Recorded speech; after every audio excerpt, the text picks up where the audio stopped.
Good evening. Hi, I'm Cynthia Demise. I'm the project manager of the new Pride Agenda. We have begun about a little over a year ago, organizing, working collaboratively with many of you that are doing advocacy and education in the community, with a particular focus on transgender, non-conforming, non-binary, and people of color. We had intended to go into the community for our education starting in March, late March as it turns out, but fate entered in and we immediately pivoted to developing virtual town halls. Our town halls have focused on originally COVID and wellness and mental health and homeless and race and sex and etc. And we will continue doing that for the foreseeable future. Tonight is a particular focus on immigration with a focus on the Latinx community to begin. It's a part one of a two-part series. In a couple weeks, we're going to take on the issue, join with others in taking on the issue of criminal justice reform. I just want to highlight, we're educational advocacy, very, very small nonprofit that's looking to just add our voice to others of you that have been doing so much work. Two new items just to mention. One is we've done a year-long collaboration with Columbia School of International and Public Policy to begin to widely distribute thousands questionnaires, starting with New York City, LGBT community, and voters and non-voters. And we are distributing that on our website and through many other wonderful nonprofit partners, including Ackerman, Amita Care, Ellie Forney, GMHC, SAGE, et cetera, et cetera. Many of them represented on our panels and many more. We thank you for that partnership and we invite you to please fill it out, all anonymous. Give us your views about issues you care about. Give us your views about what excites you to get involved in civic engagement. That's really the purpose of this. What can make a difference? How can we help get more of our community civically engaged? Second item, new on the agenda, is to hire an executive director. I've just been a managing consultant to help get this going. And so we're looking for someone representative of the community, someone that knows New York City, energetic, visionary, and that search has just begun. And for any of you that are interested in helping and distributing the job description, we have a terrific board of directors led by Doug Worth from Amita Care and Cecilia Gentili, our co-chairs, Joey Presley, Dan Teese. I mean, just wonderful, wonderful people. And we're going to expand that and grow that. So we had the board and our staff are committed to growing this and, operating in those margins of where we need to push the envelope a little bit. Thank you so much for joining us. I'm going to pass it off to my right-hand man, Ahmed Mohammed. Thank you. Ahmed? Thank you. And thank you everyone for joining us tonight. My name is Ahmed Mohammed, community organizer with New Pride Agenda. I'll be covering logistics and a bit about the conversation before I pass it off to Jason, who's going to talk more about tonight's topic and introduce panelists.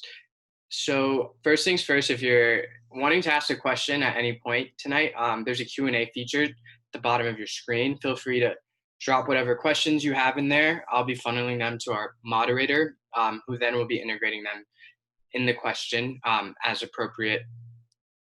Also, if you want to place your screen on gallery mode, which is a button up at the upper right-hand corner of your screen, it allows you to see all of us at the same time, which provides for a more conversational experience. As Cynthia mentioned, we're talking about immigration tonight, and I would just like to preface at the top that we at NPA and everyone on this panel acknowledge that immigration is a huge, ginormous topic, and it touches identities and ethnicities beyond the Latinx community.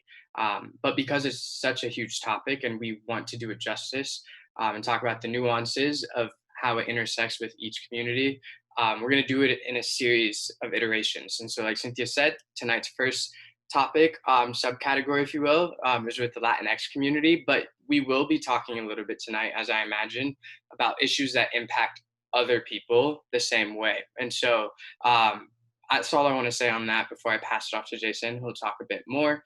But if you have any issues, technical difficulties wise, please just throw them in the chat box. And any just comments you have, it's supposed to be interactive. So Yeah, thank you guys. Thanks, Ahmed, and thanks everyone for joining who is here with us right now for what I know will be an amazing conversation with some friends, some comrades, and new friends as we do this work and have this conversation. So I'm not going to spend too much time here, but I do want to just pass it over to our amazing panelists who will introduce themselves. This is a very important topic, especially with the current administration and the pretty much the history and the legacy that this president is leaving. It's very important that we lift up and hone in and really center on our community, our entire community. So with no further ado, I'm gonna pass it over to Brian and we're gonna do introductions. Thank you, Jason, and thank you, Mohammed and CD. I didn't realize they called you CD, but CD it is. My name is Brian Romero. I use he, his pronouns. I am currently the Policy Associate and Census Manager at GMHC, also known as Gay Men's Health Crisis. I also serve as the current president of the Stonewall Democrats of New York City, amongst many, many other hats. But in all of those hats, I work to advance policy priorities that impact LGBTQ communities, HIV/AIDS affected communities, immigrant communities, TGNC communities, and on it goes. So I'm excited to join everyone tonight. I appreciate the opportunity to be with you all tonight and look forward also to a robust conversation.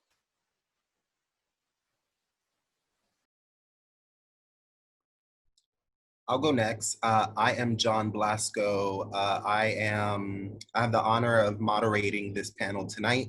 My pronouns are he and him. I'm so happy to be here. Thank you, New Pride Agenda, for that. As you may have seen in the description on the flyer, I'm a Democratic leader in the 74th Assembly District, which is East Village, Lower East Side area in Manhattan. I'm also a queer Boricua who grew up between Brooklyn and the Lower East Side, LES, and have spent years doing community organizing work, particularly in LGBTQ plus young people of color communities. Aside from all that, I work in local government, and I'm so happy to be here today. And I'll pass it on to Say. Okay, my name is Se-Young Pyo. I use she or they pronouns, and I am very newly working with Colectivo Intercultural TRANSgrediendo, which is a Jackson Heights-based trans-Latinx immigrant-led trans-Latinx immigrant organization. It's a community organizing hub founded by the incomparable Lorena Borjas, and I am very excited and nervous to be building a legal program with the interim executive director, Liam Winslet, to be the first ever staff attorney at Colectivo Intercultural. My work has been almost entirely in working with trans and gender nonconforming Latinx immigrants from Mexico, Central and South America.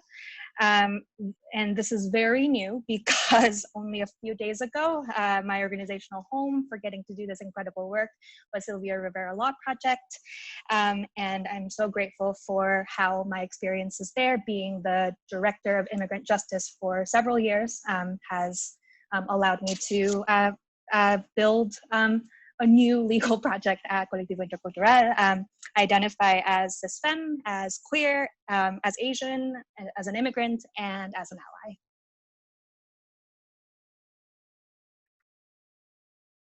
Cool, thank you. So I'm gonna go next. My name is Mateo, my pronouns are he and they. I identify as a trans mask queer immigrant. And the work that I do is directly connected to my identities. I mostly work with transgender women in Queens and in Brooklyn to talk about what are the efforts that we want to lead in terms of housing rights, healthcare access, the workforce, right? Like making sure that we decriminalize the sex trade, we're fields that are incarcerated in our communities, and also to end the immigration pipeline, right? So my work is around different areas, but directly connected with the trans immigrant community in Queens and Brooklyn.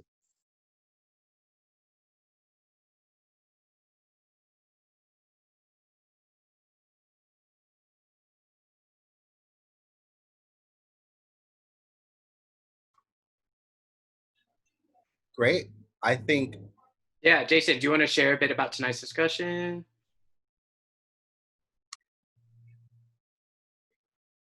Sure.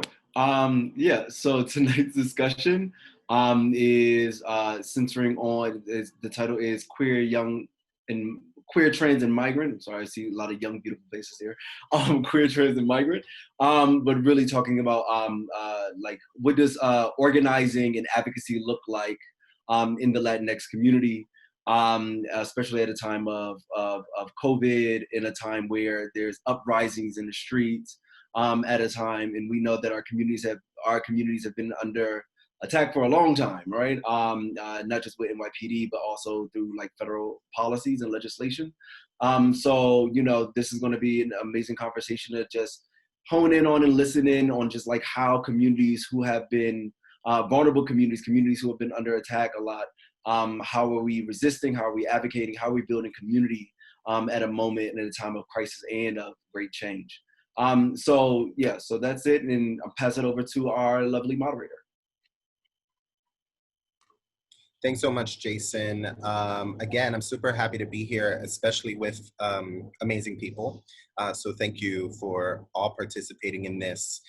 Just as a disclaimer too, I just wanna, not a disclaimer, but just to set the tone, I just wanna let folks know that, this is a very difficult time, in the time of COVID-19, in the time of struggle. The struggle movement has been going on for a very long time. And for those here on the panel, and also for those watching, I just want to remind folks to really take care of themselves during this time and be kind to yourself and to one another, and definitely to practice self-care, whatever that means for you. So with that being said, I want to kick us into the discussion. Just say, as you mentioned, the work you're doing now, just talking about Lorena for just a second with all of you. Lorena was popularly known as the mother of Queens, trans Latinx community. And sadly, we lost her earlier this year to COVID-19. Can you share, and can the other panelists share a bit about her legacy with those folks who are watching, and why she's so significant to the Latinx community and to New York City? Yeah, thank you, John. So this question is emotional because it's obviously both such a communal and professional loss, but also, I think for so many of us, such a personal loss. Lorena was so very concretely put, I will say the basics are she individually can be credited with creating and fostering and growing a trans and queer Latinx community in Queens. Like she can be identified as one of the people who made that happen. So I don't even know like where what to highlight about how what she was able to accomplish, but she was like a mother, a case manager, a counselor, an advocate, a shoulder to cry on. She was a person who picked up the phone at 2 a.m. from probably the maybe 1,000 people who might be on her radar literally at any given moment. She would pick up the phone and say, ICE arrested you. I'm putting my shoes on right now. I'm going to get you. I'm going to bail you out. So she was that person, and so much more. And I will just say that she is the reason that Liam and I are now building this legal program at Colectivo Intercultural. It was Lorena's dream to have her own organization that had all of this in-house services so that the home she created for the trans and queer Latinx immigrants that she loves so much could just get services in the one place that they already felt comfortable and they already felt loved. She, I think, practically achieved that dream and so much more. But it's very bittersweet that Liam and I are, and all of the community members who are going to be supporting us in this work, that we are going to have this in-house legal program for the first time, exactly like Lorena said she wanted. So yeah, I'll just end it there. Thank you. No, thank you for sharing that, and thank you for continuing that work. Mateo, would you like to share? Yeah, man, Lore, it's just hard, you know, like Lore was a mom to all of us. The last conversation that I had with Lorena was actually, she had been released from the hospital for the first time, and this was a Friday. And I remember being on the phone, because we were talking about like groceries and like she needed some stuff, and then she was like, oh, you know, Mateo, the hospital that I went to, they treated me so well. I brought my trans flag and my queer flag, and I was nervous that they were gonna say something to me, but they brought like queer nurses to take care of me. So we need to send all the girls who like might end up positive for COVID there, you know? And this is who Lorena was, you know, like someone who, despite like struggling herself, she was just ready to support everyone else, you know? And there's like no, I think there's no English words to describe Lore and the work that she did. You know, Lore was the first person to like talk about the ending the pipeline from the criminal legal system into the immigration system, and talk about immigration without that being a like academic term, right? Like she was like a pioneer in like ending the deportation of so many community members, and in making sure that all of us remain alive and safe. And I'm just absolutely thankful to Lore for being a mom to many of us, and to being the person who, like, with patience, love, and trust, cultivated the passion for doing this work. So yeah, I don't know. She's a warrior. She's a mom, and she will always be alive in our hearts and our minds. Thank you. I just want to add to that. I mean, I think, again, it's hard to describe Lore. I met her when I was young and like an intern at Hispanic AIDS Forum, and you know, she would go around everywhere, and like a lot of people would know her as like she would have pens with her at all times, just like literally like a ton of pens, and that like said so much about like who she was as a professional, as an activist, as a person. She was just always ready to serve, and she did work at GMHC. You know, folks talked about the work she did regarding bail. You know, before work with people in the sex trade was popular, or we even started talking about the advocacy, but then I was doing that work. So she's a pioneer. She always will be in our community. Anyone who sort of has been in like Latinx, queer, immigrant, LGBTQ spaces has been touched by Lorena in some way, directly or indirectly. She has mentored so many of the people that we consider leaders, like Cecilia Gentili, who's the co-chair of this board of New Pride Agenda, and who's mentored me. She describes Lorena as a mentor to her. So I'll sort of end it with that it's hard to even encapsulate in 1 hour the person that she was. But I think we all are trying to do the best that we can to honor her memory. Definitely. Thank you all for sharing that. I didn't know her personally, but I got to see her speak quite a few times at rallies and in Jackson Heights, at, I think maybe at a council hearing also, where she was testifying. And I think that one thing was that she like demanded the attention, and you stopped and you listened to what she had to say. And I thought that was always very powerful. So I think even just being the mother of queens, I think she's one of the mothers of the movement. So I thank you all for sharing your journey with Lorena as well. And we'll keep continuing her fight and our fight. Thank you. As I was talking about in the beginning, just the impact that COVID-19 has had on us, just moving a little bit into that, you know, the pandemic has hit New York City communities very hard. The city's Department of Health reported that the highest rates of death among COVID cases come from the Hispanic Latinx community. just a question to you all, what has support looked like in our community, and what are the health and well-being factors that produce such disproportionate outcomes for Latinx New Yorkers, particularly those who are LGBTQ+. And if I may, Brian, if we can start with you. Sure. So I think I just saw an article not so long ago in the New York Times that was a more in-depth look at what the current status is in terms of who COVID is impacting. And so we now know that Black and Latinx folks are 3 times more likely to be infected, 2 times more likely to die. And I think so much of that is because of a lot of the systemic work that we do or that we attempt to do in our day-to-day lives, right? We know that communities of color, but particularly Latinx communities, are going to be disproportionately impacted by all the systems that they encounter, whether it's housing or immigration or healthcare. There are so many barriers to healthcare for people who are undocumented and for even people who are documented and don't see themselves in the workforce.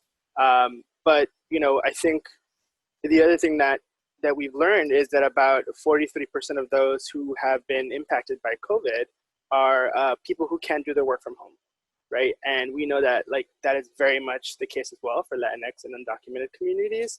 That these are home care attendants, people who clean homes, people who work in different settings and spaces, and they're not folks who can log on virtually like we are right now and do that work. And again, I think so much of the reason is because they're also disproportionately impacted by our economy that doesn't look favorably on those who are undocumented and those who are people of color, Latinx, queer, and trans. Some of the work that GMHC has attempted to do in this is we sort of quickly shifted and trying to do a lot of what other organizations were doing, which was rapid response. So there's been thousands of calls made, I think over 5,000 calls, wellness calls made to our clients. We've done meal distribution. I think we did 35,000 and just since the time that we closed down. So every other organization, we're trying to get creative about the ways in which we're serving people while also understanding that there are so many barriers, particularly to our Latinx communities. Language justice is something that we really need to be talking about, in the context of how we respond to crises.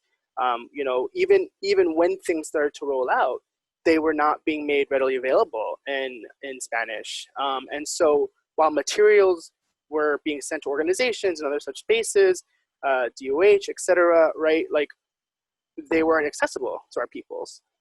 So for all the sort of systemic reasons, we can understand how Latinx and undocumented communities were being impacted by COVID. And then on top of that, if you're undocumented and afraid of being targeted by ICE and other such systems, you're not going to be as susceptible to go into an emergency room. You're going to really wait until the last moment, which made those deaths much more likely because then symptomatology got really out of hand. So I could sort of go on. I think a lot of organizations are trying their best to respond. Obviously, we're no longer sort of in that rapid response space, arguably. But also, I think, add on to the fact that LGBTQ communities are disproportionately susceptible to different medical conditions and or illnesses, right? Like HIV/AIDS, right? Even intravenous drug use has been a concern for some of us in terms of if we don't have those syringe exchange needle programs, like how are people using clean needles? So anyways, I could sort of go on. I think what's important is that systems disproportionately impact these communities. Responses by these systems have not bared in mind the nuances of working with these communities, on top of the reason that we understand that even as we're rolling out responses, some data is even missing, right? It took some time to get the race data. We still don't have data in terms of sexual orientation, gender identity, or expression. And so for all those sort of reasons, these communities are really at the intersections, not only of lots of oppression, but also a lot of our failures. Thank you for that. Mateo? Yeah, I want to echo everything that Brian has mentioned. I think historically, our communities have been set up to not survive, right? Even if COVID wasn't happening, our communities are already being violated by the system, by the government, by the state, right? And so I just want to acknowledge that. And so our community's inability to survive COVID has not been just because of COVID, but because not being able to access housing that is safe for them to be in, right? Not being able to have a medical care provider that they can talk to and engage with, right? Like not being able to have the nutritious food that will actually help their bodies heal, right? Because one thing is like being able to provide food and for them to like just like make it through the day, but another thing is having nutritious food that can nourish their bodies, right? And like also just like not being able to access the medical health system. Like many trans community members have to access hormones in alternative markets, right? And don't have the education to know like what is the percentage of estrogen that they have to like take or inject, or knowledge about the impact of silicone in their bodies. And so all of these different things increases the possibilities, right, of not being able to combat COVID as any other person, right?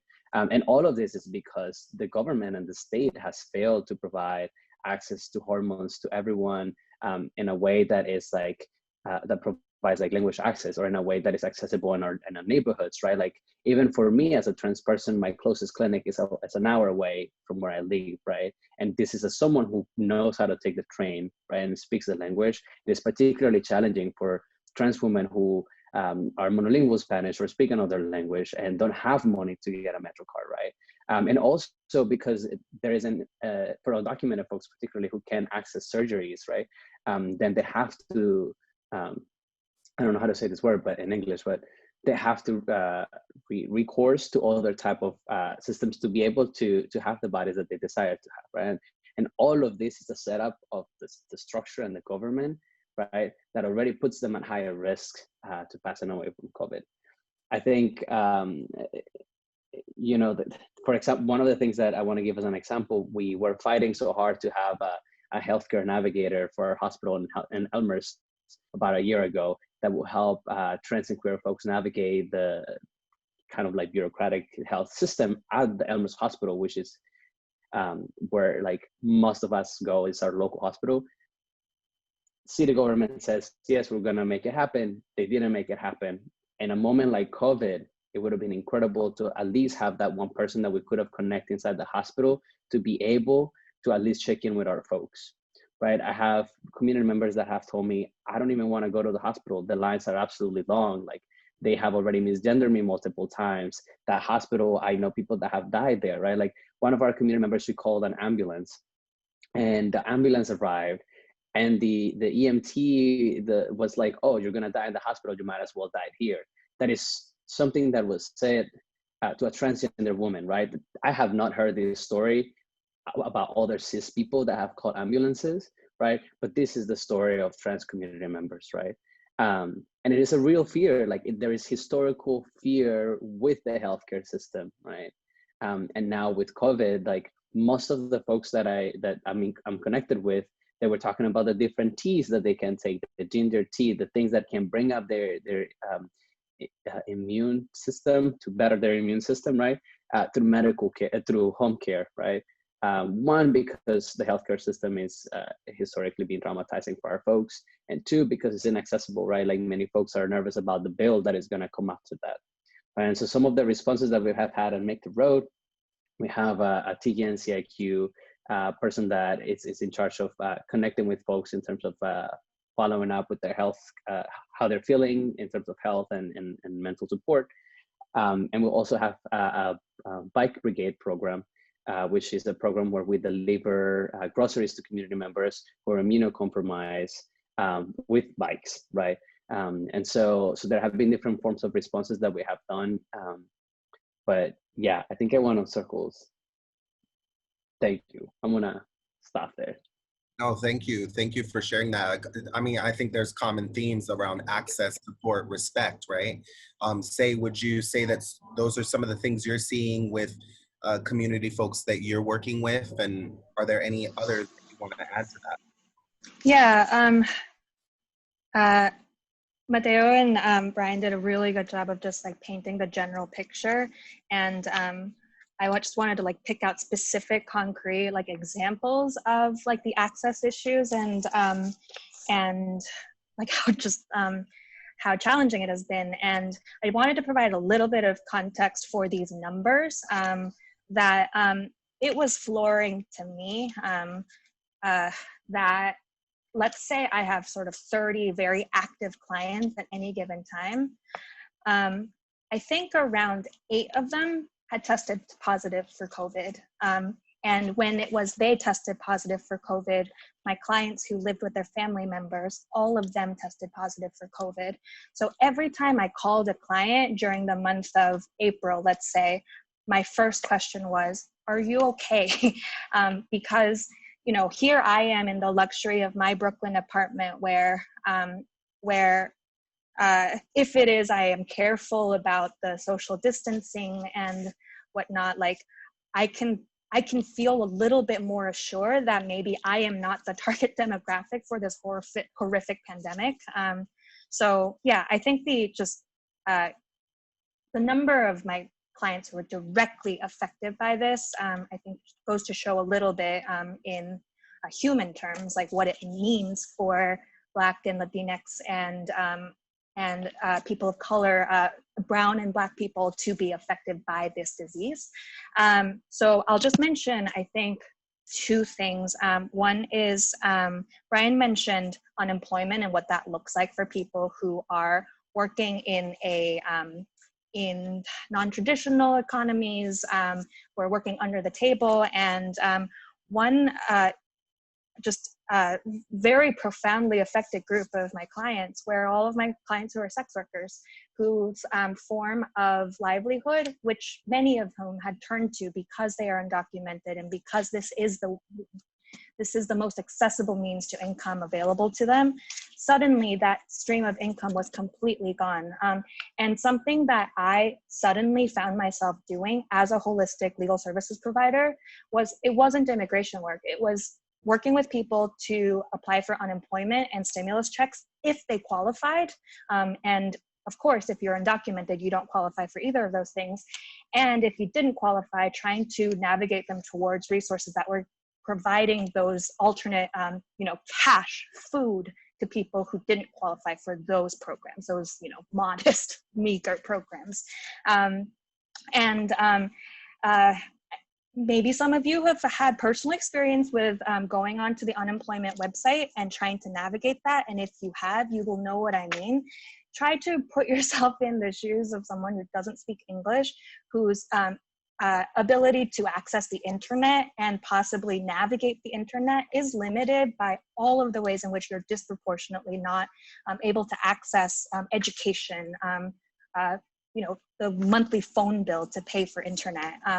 And so I had clients who absolutely qualified for the stimulus check and unemployment benefits not apply because they knew that there was no way they could access that. And so it required hours-long Zoom calls with my clients to try and get them access to this, and hours long because even I as a lawyer am trying to help them, and it's something that is an uphill battle because of, the list goes on.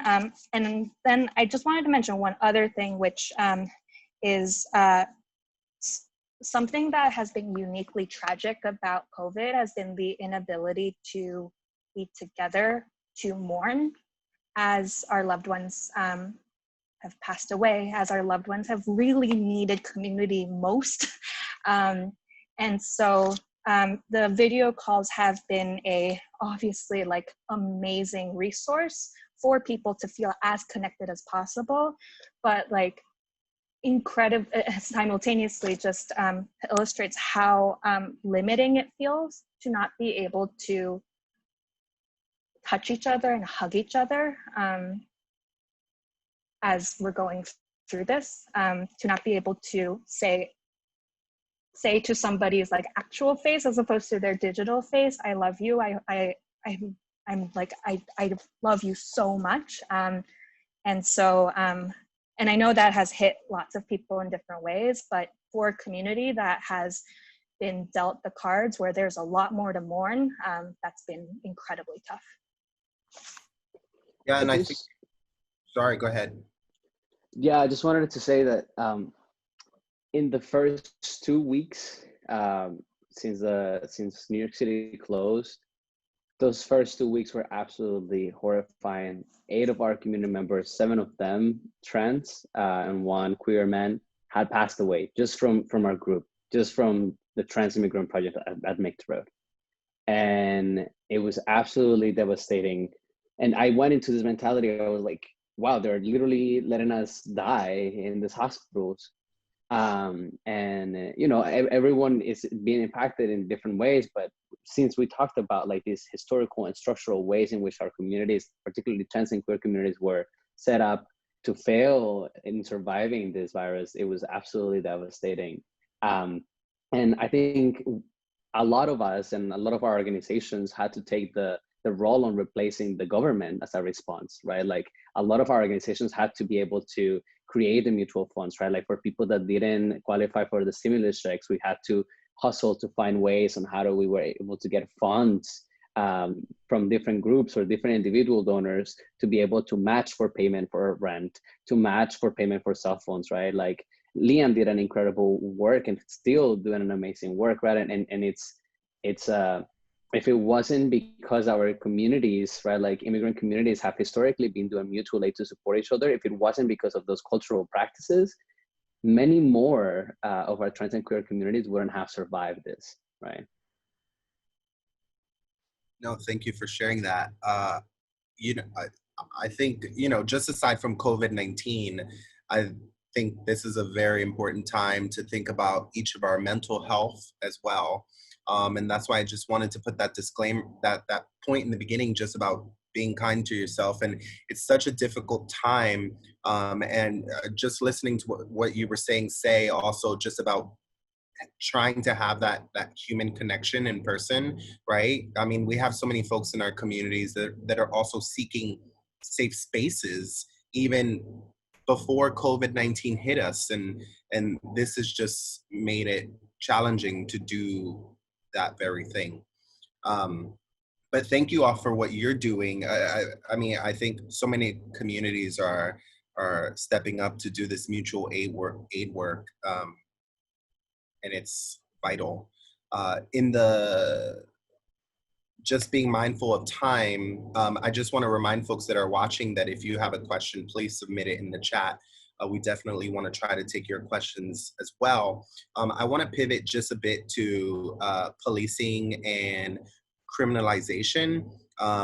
As we all know, we're in the midst of a national conversation of police violence and policing practices sparked by the killing of George Floyd, Breonna Taylor, and the Black Lives Matter movement uprising.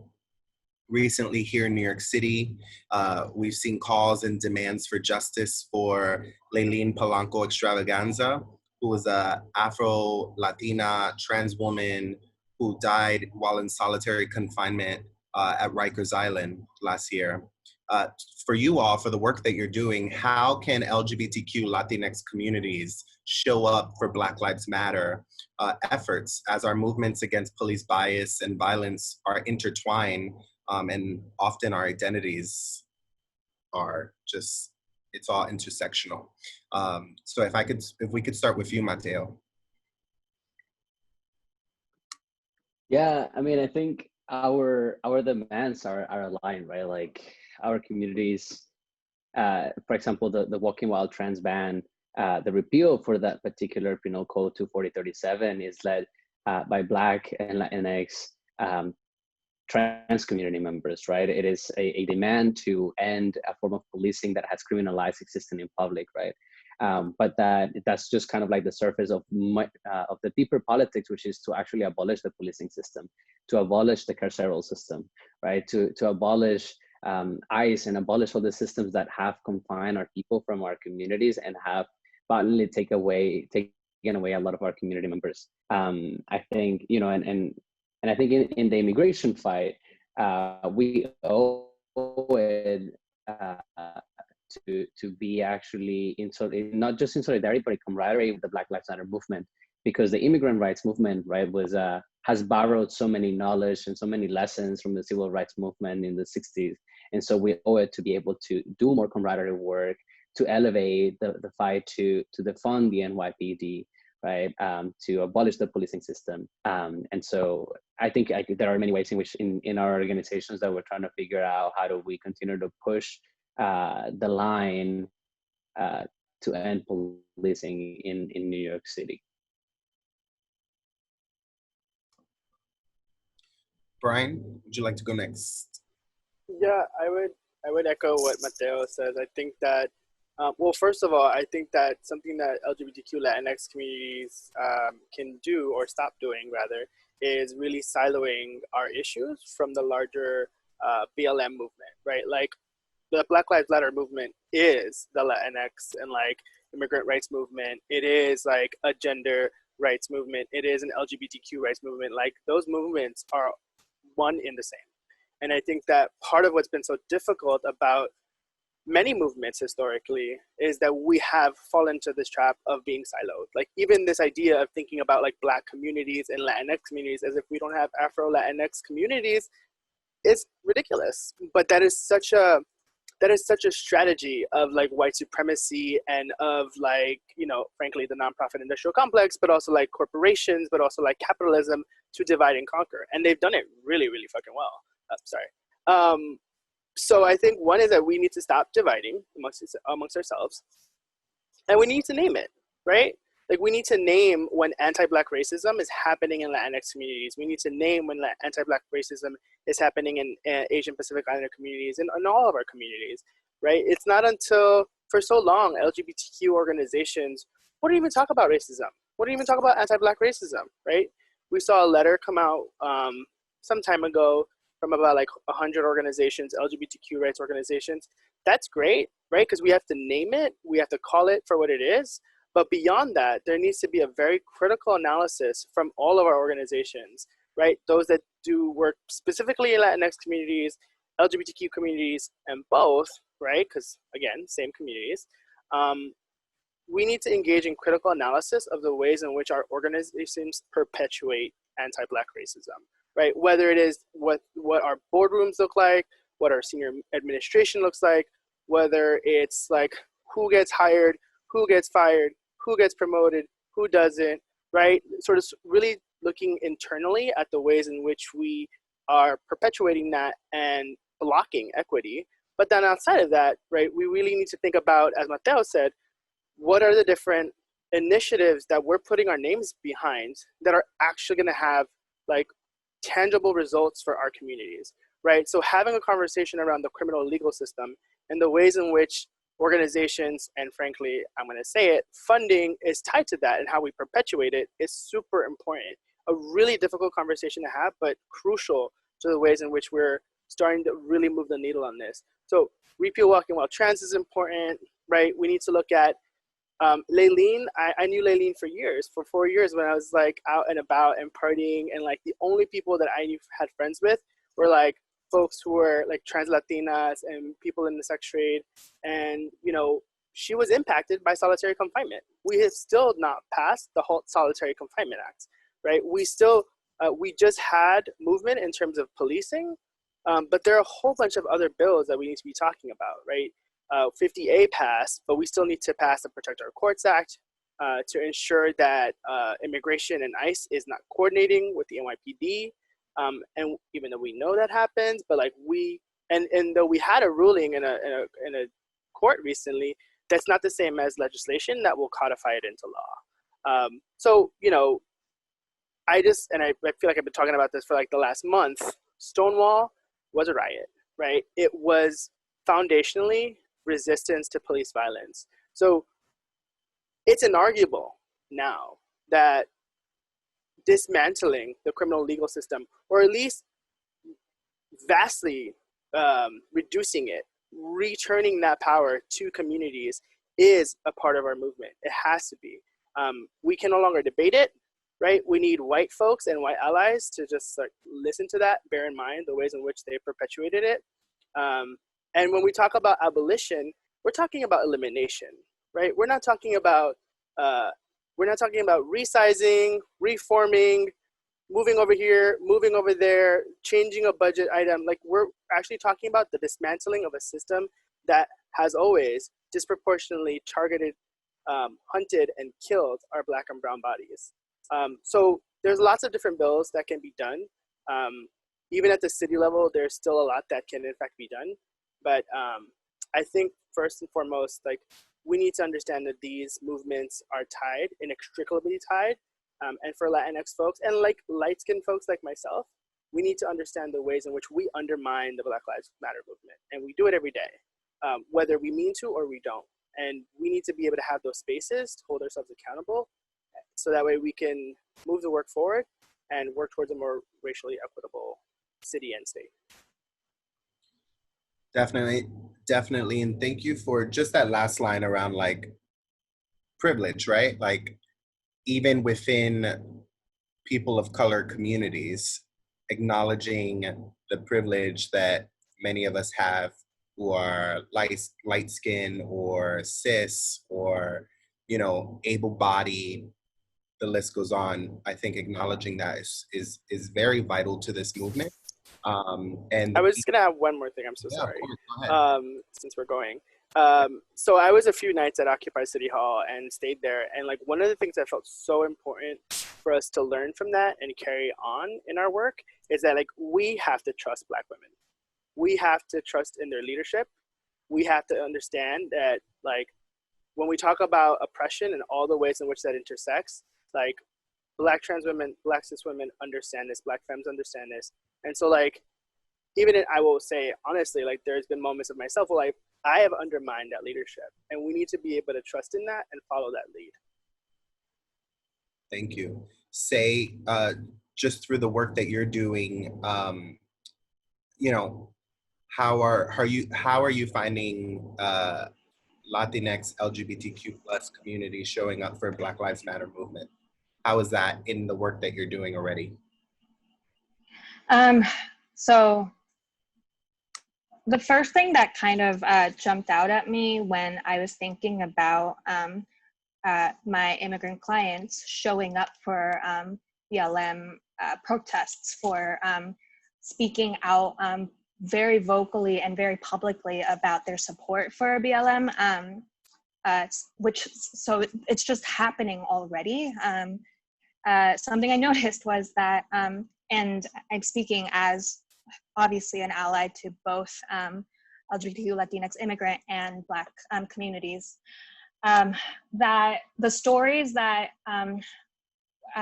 just keep repeating themselves over and over with the Black community in the US, where every single encounter with a cop is a moment where you are reflecting about, is this going to be the end? That those stories sound identical to the stories that my asylum-seeking clients were experiencing in their countries of origin. That every time they encounter the police, they fear that they might die, that they might be raped, that they might be arbitrarily arrested and detained for no reason other than the fact that they were trans, or other than the fact that they were doing sex work, or whatever it is. And yeah, so that, like, feeling of every encounter being this could be my last, and how for my clients, knowing that so intimately can only push you to feel you need to show up. There's no way to not show up when you are, I like the word camaraderie, in camaraderie with that pain, with that struggle. So that's the only thing I just wanted to share, to say, yeah, those stories are identical. And my clients, once they come to the US, their experiences with the police are a little bit different. As immigrants, I think their fear, first and foremost, is arrest that might lead to deportation. And that's a very different fear from arrest, thinking that you will die, you may die because of this encounter. So even though their narrative with their interactions with the police in the US might have shifted because of their political identities in this country, that experience of the life or death moment is absolutely the same. John, there's one thing that I did wanted to mention that I like keep thinking, and I've been thinking about this for a really long time, is that many times when we're thinking about like city or state policy or even federal policy, it's policy that is kind of like assimilating to the already structures that exist. So we might talk about DACA later, right? But for example, there's like a huge carve out for DACA in which people that have like criminal records or that have been arrested like are at a higher risk of like actually not accessing DACA, right? The same thing happens with adjusting immigration status. Like if you have prior arrest and you're trying to adjust for citizenship, right? You might have to wait an extra 5 years just to be able to do that, right? And I feel like a lot of that has to do with like a lot of our organizations and a lot of policies like, okay, we're gonna do what's possible, but we're not gonna push the boundaries. And I think we're fed up with that, right? Like we need to make sure that when we're pushing for policies, same thing that as Brian was saying in terms of funding, we're able to really push it to the limit to like not leave our community behind, because leaving our community behind is reproducing anti-Blackness, because we know that those who are gonna be the most impacted are gonna be Black trans women, right? Or Black trans men or non-conforming folks who are going to be left out of these policies, right? So as a practice of actually fighting anti-Black racism is ensuring that our policies are the deepest and the most broad that we can, and not just fight for what's possible, but fighting for what's impossible and making sure that that's what happens.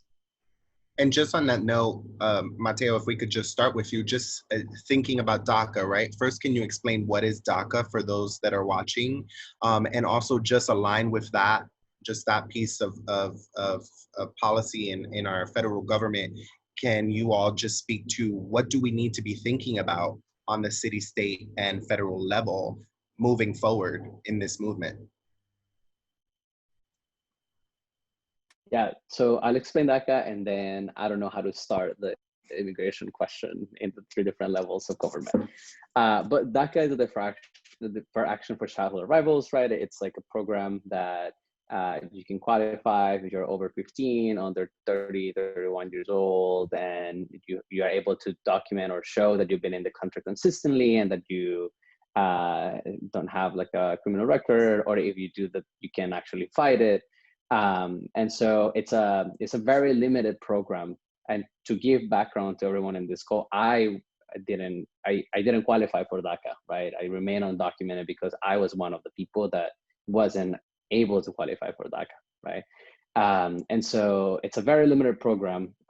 It was exciting because everything is like, so there's so much pain right now that like the Supreme Court ruling in favor to maintain DACA and to open it up for younger people who are turning 15 and able to qualify for it, that was an exciting moment, right? But also acknowledging that that's not what we're fighting for, right? And even when we talk about like immigration reform, that's also like a conversation that we need to have in the immigration movement, because that fighting for citizenship is a form of assimilation. When we know that there are folks who are citizens in the United States, right? Like Black folks who are citizens who are not treated as citizens, right? People who are entrapped in the criminal legal system that get removed their citizenship, right? And the rights to voting, the rights to be able to move freely in this country, right? So when we talk about the immigrant justice movement and we talk about immigration reform, like the question should go beyond citizenship, right? The question should go beyond any temporary protection. The question should be like, how do we actually talk about the question of like, how is the country defining who belongs here, and how can we completely shift that and change that for everyone who is entering the country, right? Yeah, I'm gonna leave it there and then I might return back.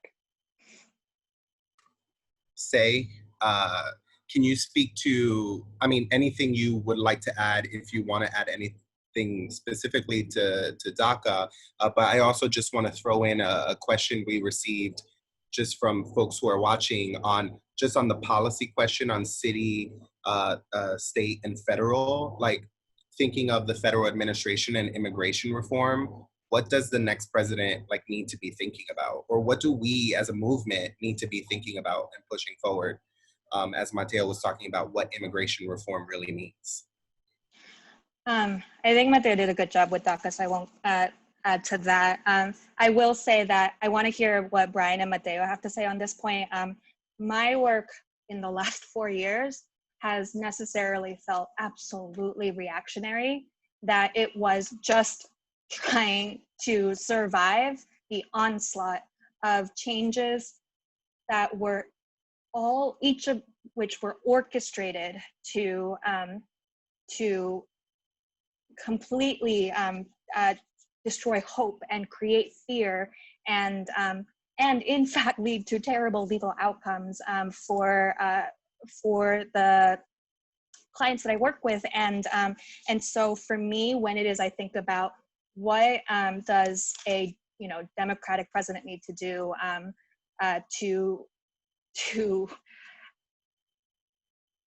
so the first thing I think of is I just had an immigration lawyer colleague say to me the other day that the Trump administration will never be sufficiently punished for the crimes that they committed against immigrants. And I don't personally believe in carceral punishment, but the Biden administration needs to, first and foremost, try as best as they can to undo those crimes as quickly and robustly as they can. And undoing the crimes, and so much of the people who were caught up in Trump's political games, whose lives were destroyed, like, you can't fix any of that. But what can you change on day one of the presidency to try and unravel at least a little bit this, again, calculated every level of immigration law, of immigration practice, what are you going to do on day one of a Democratic presidency in terms of issuing policy memos for the Department of Homeland Security to completely reverse? And, if we're reverting just to Obama policies, like, I will breathe if we can go back to how things used to be, which weren't great. So, what executive orders are going to pass the first week you're in office? What, and again, my work is, as a direct services provider in particular, I'm noticing regulatory changes, again, at the minute level. Just this week, the Trump administration went ahead and passed regulations saying that asylum seekers, severely curtailing the ability for asylum seekers to apply for employment authorization documents, and in particular saying that if you came into the country without inspection, so let's say you crossed the border on foot into the United States, and you were not inspected by an immigration officer, which is, I would say, 95% of my clients who don't have the money to apply for a tourist visa to get on a plane, and this is what's available to them. So you don't qualify if that's what you did, if you entered without inspection. You don't qualify if you didn't apply for asylum within 1 year of coming into the United States, which is a legal requirement for asylum, which I want to say 99% of my clients have missed that deadline, because you come into the country as someone who has fled persecution. You do not necessarily know that there is a strict legal deadline that you're supposed to apply for asylum within 1 year of coming to this country with nothing, with no family that supported you because you're trans. So if you didn't file within 1 year and you're filing later with, a legal exception saying, even though I didn't file then, I'm still eligible, you don't qualify for this work permit. And the last thing, if you have a criminal history, again, and there is something in your record that makes us think that maybe you might not be eligible for asylum, then because of your criminal history, we can deny you that work permit that you would otherwise be legally eligible for while you're waiting for your asylum case to be adjudicated. And I would say 80% of my clients have a criminal history for being targets of police activity and arrests for walking down the street while trans, holding a bag, and someone says that you're a sex worker. So those regulations passed, and they're going to go into effect on August 25. And so on day one of this presidency, what is the Biden administration going to do to make sure that you can apply for work permits again, so that when you are an immigrant and you're trying to apply for status to hopefully receive protection from this country, hopefully, can you not have to resort to informal economies, which further criminalize you and further make you ineligible for the benefits you're trying to pursue? Thank you. Brian, you're involved in so many things and political organizations. Where do we go in your viewpoint, your perspective? Where do we go now? Yeah, I'm gonna try to like bring all those questions into one. It's a big question. I mean, I think so. We saw recently that the Biden plus Sanders campaigns came together for their task forces to try to like have compromise on like from both camps in terms of what would feel like a good medium for immigration, climate justice, etc. What I sort of noticed from the task force on immigration was that really what it recommended was essentially rolling back the restrictions that the Trump administration has put forward. So I say that because it made me think about two things that both Mateo and said individually. One, which is about like the ways in which we're talking about immigration from this assimilationist perspective that's like focused solely on citizenship, but then also from this place of like, it feels like so much of the last couple of years has been just resistance. And I think like our communities need so much more than just resistance from shitty policies. Like they need progress, real, like substantial, tangible progress. And for me, that means that, yeah, sure, if that's what the compromise was between both campaigns, that they're gonna roll back all these terrible policies and regulations, okay. But that's maybe like the first couple months. I think immigrant communities need so much more. We need for local, state governments to be ready to roll out bold, progressive policy initiatives that don't just wait for comprehensive immigration reform. Like at the city council level here in New York City, there's an intro 867 that would provide undocumented New Yorkers, green card holders, with the abilities to vote in municipal elections, right? So like, there's so many ways in which we don't necessarily, I mean, and we should push at the national level. We should absolutely do that work. It's totally crucial. At the same time, local and state governments need to ensure that they're being bold about access for immigrants, but beyond access, like what immigrant communities need to thrive. So for example, even at the state legislature, like a lot of communities are waiting for single payer, right? And hey, do it, let's get it done, absolutely, single payer system. However, there's also like the Coverage for All Act held also by Senator Gustavo Rivera and Assemblyman Dick Gottfried, which would expand the essential plan to provide coverage to our undocumented folks, right? So like, yes, push for these big, bold, what seems like long-term policy campaigns and initiatives, but look towards where the gaps are in our local and state governments now to provide them access and relief now, right? Not just from this resistance standpoint, but like give them voting rights and give them healthcare and give them everything else they need in this moment because immigrant communities have waited for far too long, right? When this country has been built on their backs, right? And so like even like the conversation about what I've appreciated about the Stop Violence and the Sex Trades Act to decriminalize sex work in New York State is that New Zealand is probably the most progressive that we've talked about in terms of decriminalization of sex work.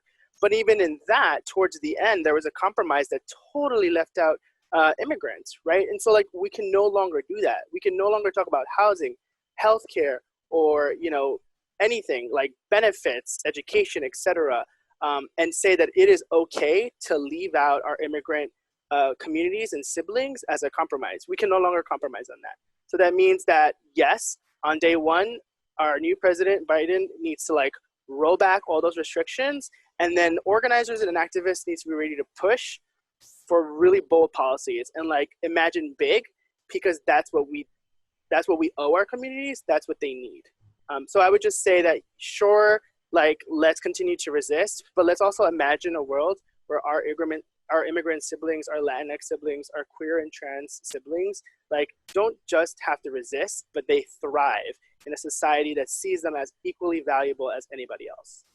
Thank you. And I also, as a district leader, and thinking about the local level, I think people need to even think smaller than city council, right? Like thinking about what your community boards look like, thinking about what your district leaders are doing, or even the fact that, you know, New Yorkers get to vote on judges who make these decisions all the time. So getting involved in just that judicial politics of things and how judges are impacting, you know, people of color, Latinx communities, immigrant communities is super important.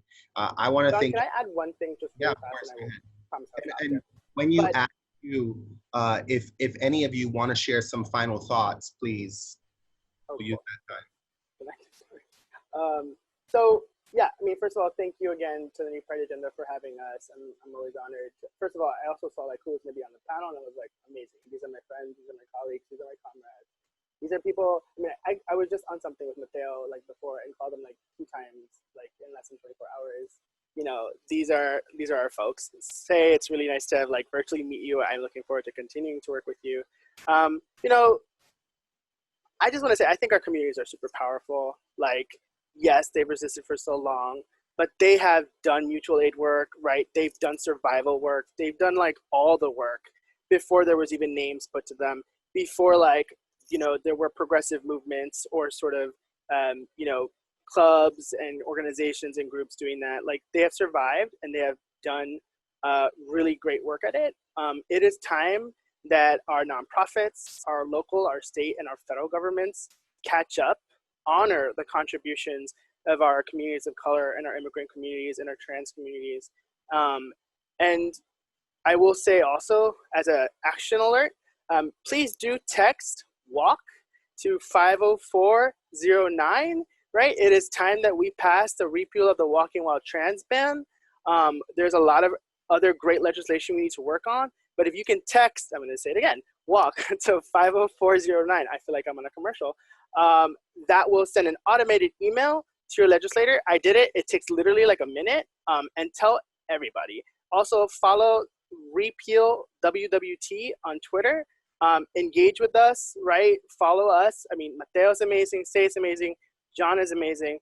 Follow all 3 of them. They do really great work.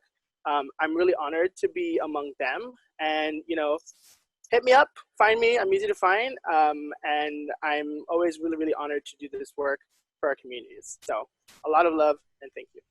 And thank you for that action item. I just want to say I just did it right now and it works, and I'm getting all the sample messages, and you confirm it, you send it. Yes. So again, WALK to 50409. Mateo and Say, would you like to add any final thoughts? Yeah, I just wanted to say that when we think about immigration policy, it's not just about like adjusting status, but it's like every legislation that we are fighting for, like what is the impact on immigration, right? And like, I'll just give an example, right? Like having like the access to like trans healthcare, right? In the state of New York is great for people who have status, right? But like how, like, can we make sure, like my dream is like that trans folks can access like gender affirming surgeries regardless of immigration status, right? Like our community members like have to save like $35,000 that they can like put down on a house payment, right? But just they do it to access a surgery that they have been dreaming about, right? Like, why are we not thinking about that aspect? Like, why isn't the city providing this type of access that they're already doing from different communities? Like, let's make sure that undocumented folks are also accessing those type of things, right? Like, and that goes for any type of legislation, and whether it's health, whether it's housing, whatever it is. Like, always when thinking about legislation, what is the aspect that is gonna also cover our undocumented folks? And I think my parting thoughts are, as I was listening to Ryan and Mateo speak, this just makes me believe even harder in the importance of diversity of tactics, which is just a political tool or like a framework that I have always believed in. But thank goodness there are Mateos and Brians out there who are pushing for and thinking about the same issues, but in different ways, because all of this is necessary. So I was just thinking about how, like, I can think about all of the, oh my gosh, I just feel so personally, okay, so it's hard to dream big, and it's hard to think about what could be possible in a completely just like different political, let's say, universe that I agree is possible, but it's hard to think about those things when you feel attacked day by day by bureaucracy. And literally in 2019 was, I would say, the hardest year to be an immigration attorney, when it is you love immigrants and the work that you do, that my colleagues who've been doing this work for decades told me 2019 is the hardest year because every other day there is a new policy memo. There is an executive order. There is a lawsuit where we lost. Every other day, there was something else about this very, very intricate web of laws, which are intentionally intricate to make it inaccessible to the people who are trying to access it. There was an attack. And all of us immigrants are not, because of the work we do, and of course our immigrant clients felt each of them as attacks. And so if it is, I'm thinking, okay, these 20 ways in which USCIS has been doing its work, USCIS being the agency that takes a lot of these applications for asylum, for permanent residency, for naturalization. I can think of 20 different ways right now and just list them that will need to be changed and exactly how it will need to be changed. And when it is, my brain is there, and when it is, Brian's brain is where it is, and where Mateo's brain is where it is, and the networks that we're mobilizing and the people that we're touching, and the people who are boosting us up in our workup, when like all of us are tackling different pieces of this puzzle as it is we need to do, like that's what's necessary. And I just feel really excited about, and of course terrified and nervous about what's going to come, but I feel excited about just the energy that like Mateo and Brian are bringing into this. I also just want to say one last thing, which is yesterday, for the first time in this 4-year administration, I thought, if it is Trump is reelected, I don't think I'm going to die. Because for 4 years, I felt so beaten down doing this work that I thought that if Trump was reelected, that I would fall apart.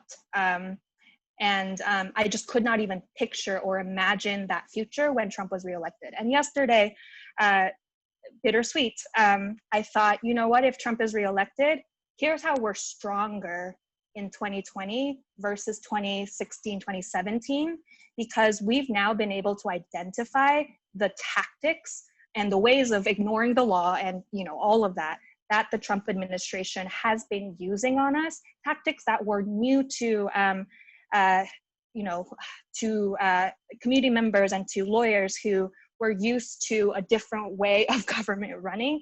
But now we're so much more, like we have a toolbox of ways to resist a continuing Trump presidency that we didn't have before.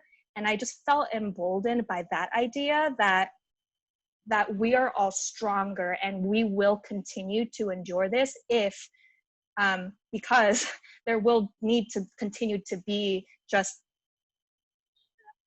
needing to resist and needing to survive the onslaught. And that I think we will be able to do that is a way that I haven't felt in the last 4 years. So I'm excited about the possibility of big and just radical and dismantling to re-envision what it is we've been subjecting immigrants to for literally a century in this country. I also am gearing myself up for the possibility of, if it is I need to keep doing what it is I need to keep working with my clients to fight back against those literally bureaucratic, like each one of those things, then we're gonna do it. And yeah. Thank you. Thank you all so much. And for anyone who's watching thinking, these folks have been doing this work for a very long time, I just want you to know it's never too late to get involved. Anyone can plug in at any point in this movement. So Mateo, Say, Brian, thank you all so much for your words. And I'll turn it over to CD. Yeah, thank you. Inspirational, wonderful. You are our leaders now. You are our leaders. And for those of us at whatever level, whatever way we can contribute from New Pride Agenda and from our own personal involvement, as a white lesbian, as a mom, as someone that will have less professional time, but of course, continuing volunteer time. I am committed to be supportive of you. The New Pride Agenda is committed to do the same. We are there. We are not going away. Your young leadership and leadership of this movement and people of color, transgender, non-conforming, non-binary communities, you are it, you guys. You are it. You are it. And so it's for us to provide the system change, rock the boat, dare to complain, advocacy that we are all capable of doing. And the mix of bold ideas, even at a microscopic level, that's how we learned organizing. So John, your comment about district is not a facetious comment. Or Brian, think bold and say, stay in the fight. We don't know what's going to happen, but you got to stay in the fight. Mateo, I'm learning to follow your wisdom, just a student. I thank you. I thank you from the bottom of my heart. And I pledge to you for myself and the New Pride Agenda, we will do all we can to be a full throttle partner on this issue, okay? Thank you. Go have a bike ride. Take a break, glass of wine. Thank you so much. Thank you all. Thank you, everyone.